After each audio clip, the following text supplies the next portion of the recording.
Yine güzel bir günden mutfağımdan herkese merhaba. Bugün annemin bir tarifiyle karşınızdayım. Buna eşim Kıvanç bayılır. Yani normalde o kadar fazla yemek yiyen bir adam değildir.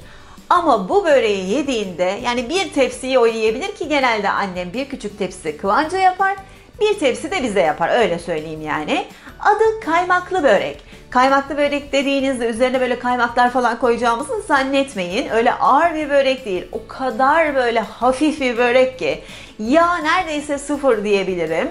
Ama üzerine yapılan sos var ya, işte o bu böreği kaymaklı mı kaymaklı, lezzetli mi lezzetli bir böreğe çeviriyor. Yapılışı da o kadar kolay ki çok çabuk oluyor. Lafı fazla uzatmayalım, hemen yapımına başlayalım. Kırma börek de denen bu efsane göçmen böreğinin sırrı sosunda. Sosu için 2 tane yumurta ve yarım kilo yoğurt kullanıyoruz. Eğer kaymak da kullanırsanız, üzerine kaymak da sürerseniz harika kaymaklı bir börek oluyor. Ama kaymak pahalı, bulamıyorum derseniz de sadece yoğurt gayet yeterli. Şimdi yoğurtla yumurta güzelce karışana kadar çırpıyoruz. Sosumuz hazır bile. Şimdi 5 tane yufkam var. Yufkalarımı tek tek açıyorum.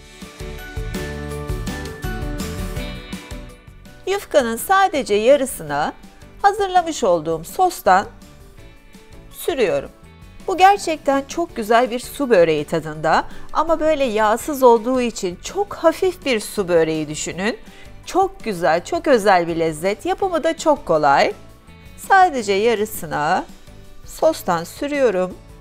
Şimdi yufkanın diğer yarısını da şöyle üzerine kapatıyorum ki o da sostan nasibini alsın. Ve tekrar açıyorum.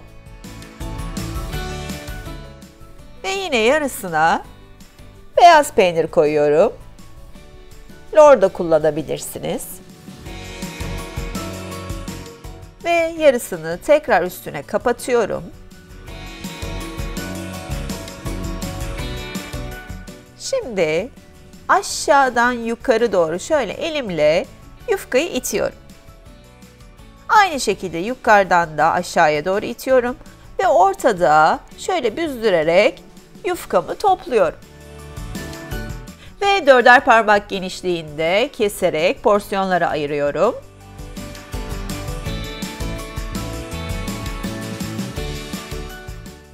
Yağlamış olduğum fırın tepsisine aralık bırakmayacak şekilde diziyorum.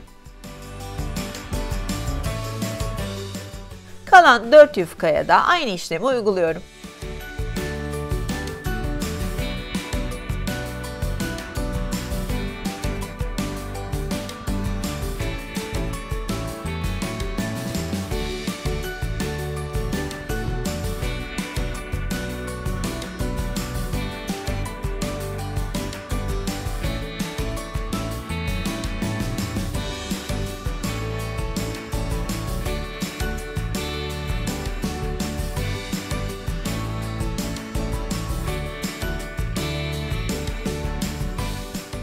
Tüm yufkaları tepsime yerleştirdim ve şimdi kalan sosun içerisine çok azıcık yağ ilave ediyorum. Sıvı yağ koyuyorum.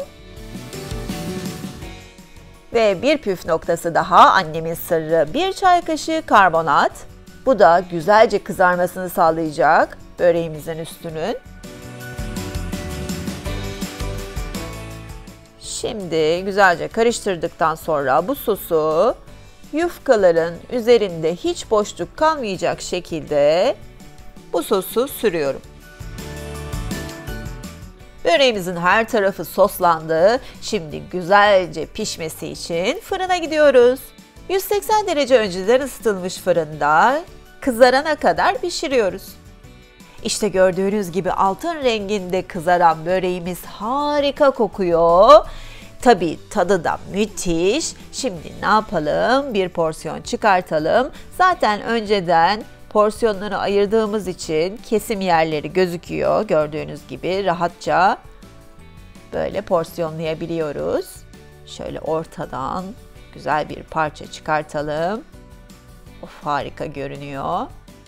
İşte üzeri altın sarısı, içi yumuşacık su böreği gibi Harika bir lezzet. Ama bu böreği gerçekten sıcak, soğuk her türlü tüketebilirsiniz. Müthiş bir lezzettir. Bakın bol peynirli, bol soslu. İşte nar gibi kızarmış kaymaklı böreğimiz hazır. Umarım beğenmişsinizdir. Yorumlarınızı sabırsızlıkla bekliyorum. Sizinle de bu videoda ilk kez karşılaştık ve tanıştıysak, bundan sonra yapacaklarımdan haberdar olabilmek için kanalıma sakın abone olmayı unutmayın. Abone olurken orada böyle abone ol butonunun yanında bir tane de zil resmi var. Öyle bir buton var. Eğer ona da basarsanız ben yeni bir video paylaştığımda hemen size haber gelecek. Bunu da hatırlatmak isterim. Yine güzel değişik projelerde, tariflerde buluşmak üzere. Şimdilik hoşça kalın.